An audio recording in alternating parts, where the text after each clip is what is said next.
Hi, sweetie. You look beautiful dressed in pink. Thanks. Look so joyous and sweet and warm. In the pink. In the pink, so I feel like that could be the theme for a discussion. I really feel to ask you some questions about the color pink and yeah, how it reflects your path and your state of being, because I see you in pink so often. Good question. Yeah, so is there anything you'd like to share about this color and how it makes you feel, and why do you wear it so often, and how does it affect you? Sorry, it's a lot of questions.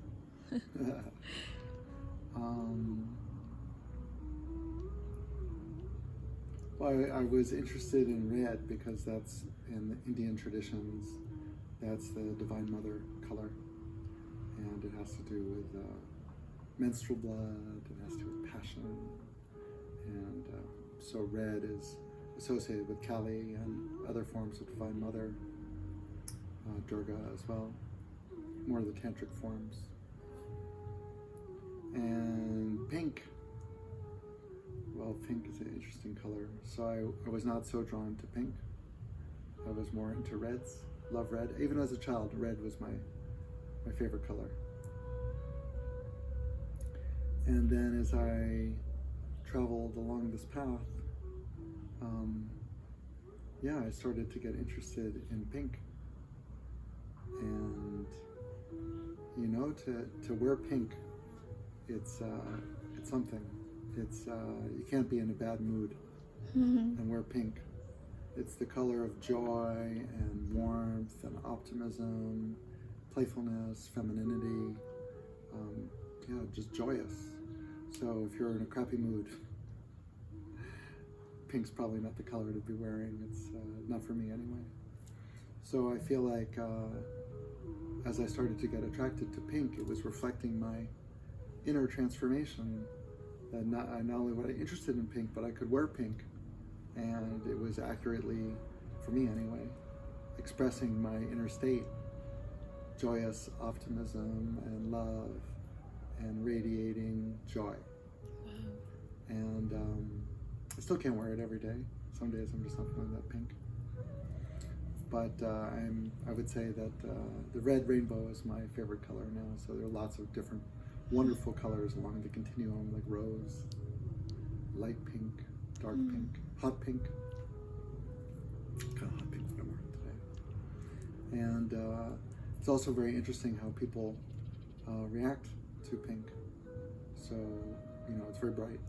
Yeah, I was gonna ask this. So probably there are different reactions. Probably some people tap more into your joy, and some people maybe get triggered. Is that the case? It is, and it's funny if you think about it. Like, no one gets triggered by brown, gray, or black, but people can be triggered by pink. In fact, if I looked at one color that was probably the most triggering, it's probably pink. Interesting. Like no one's triggered by white. Yeah. And but pink, it's so radiant that it can be quite confronting if you're not feeling so radiant yourself. It's even confronting for me if I look in my closet for what to wear and I'm not in a pink mood. I'm like, oh, pink, too much. And then other days I'm like, oh, pink. So but I also noticed that it also brings out a lot of joy in people. So I remember walking in an ashram in India, and everyone was wearing white. That was the style there, the informal dress code. And I was wearing white pink. That's what I felt. And some people would walk by and just say, pink. They'd be so filled with joy just by seeing the pink. They would exclaim, pink. And with so much joy in their hearts. And the ashram was a pretty sedate, glum place, so that anyone could be shouting with joy, pink. Oh, so beautiful. Great.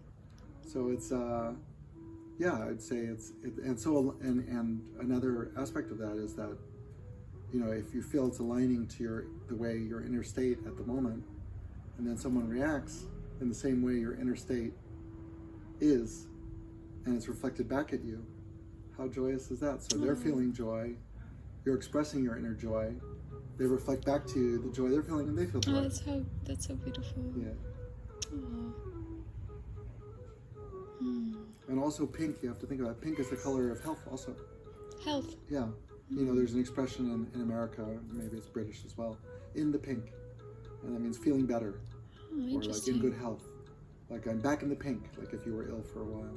So if you think about it, like rosy cheeks or pink cheeks, I'm kind of dark, can't really see pink cheeks, but you can see your pink cheeks with your fair skin. It makes sense. I mean, you look so healthy and so joyous, and you're wearing this pink. It all goes together and makes so much sense. And Like even pink nails, like, you know, like Wow. in the pink, you know, incredible.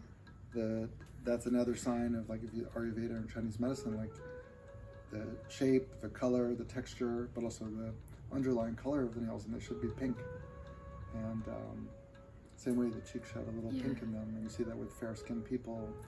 And yeah, there's just an overall radiance and luminosity natural to the human body. It's not this drab, gray, black, you know, yeah, it's not really the way the human body was designed. So we were designed to be radiant and beautiful. A newborn baby is radiant and beautiful, so that's our design. It's not like, oh, and then 30 years later, it's, you know. And actually, on kids, we put pink clothes, and they enjoy it. And then Yeah. when we grow out of it, Yeah, we grow out of it. or we grow out of joy and health. Yeah, Actually. exactly. That's what happens, and then we start rebelling against joy. So it's just interesting about joy, color of pink, is yeah, joy is probably the most, just like pink, the most difficult emotion to express fully. When we're really joyful, like, it sounds absurd what I'm saying, because we think, oh, we all want joy and joy's great and etc. But when you're really joyful, people can say, like, oh, that person has like a screw loose, or they're not right in the head, or they're kind of dumb, or like it has this pejorative, like if you're too joyful. So there's only like a certain joy you're allowed, you know, like a moderate amount of joy. But if you're very joyful or joyful all the time, then actually the rest of society tries to dampen your joy and thinking it's inappropriate, like you're smiling too much or you're too happy, and they start to think like something is psychologically wrong with you. And that shows you something about psychiatry, that it starts to criticize states of joy. So in let's say like Hindu spirituality, especially in the Shakti path, joy is recognized as innate quality, that joy and love and bliss are who we are and what we are. So by allowing this joy to express through us, including of what we wear, we remember our divine blueprint, and we may inspire others to remember theirs. Oh, so beautiful. Um, Thank you so much. Shema. Thank you so Lots much. of love. Lots of love. Joy to the world. Joy, joy.